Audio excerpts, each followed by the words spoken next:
Bukod sa banta sa terorismo, pinaghahanda na rin ng AFP sa kanilang malakiang formation exercises ang senaryo sakaling sakupin ng Pilipinas ng ibang bansa. Sa Batanes, 100 residente ang sinanay bilang Army Reservist at tinuruan ng combat skills at paggamit ng baril. Gihit ng AFP Northern Luzon Command, walang banta sa seguridad at hindi sila ide-deploy. Gusto lang matiyak na combat ready sila kung kakailanganin. Libo-libong Pinoy skilled workers kakailanganin sa Germany at Czech Republic. Ilan sa mga alok na trabaho ay sa manufacturing at construction operations. Ayon sa Department of Migrant Workers, kinakasana ang mga kasunduan para sa lehitimo at maayos na deployment sa Germany na itinaon sa working visit noon ni Pangulong Marcos. Sunod na kakausapin ng labor officials ng Czech Republic sa pagbisita roon ng Pangulo. Ivan Merina nagbabalita para sa GMA Integrated News. Mga kapuso, alamin ang State of the Nation.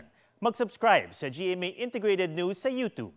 Sa ating mga kapuso abroad, samahan nyo kami sa GMA Pinoy TV at sa www.gmanews.tv.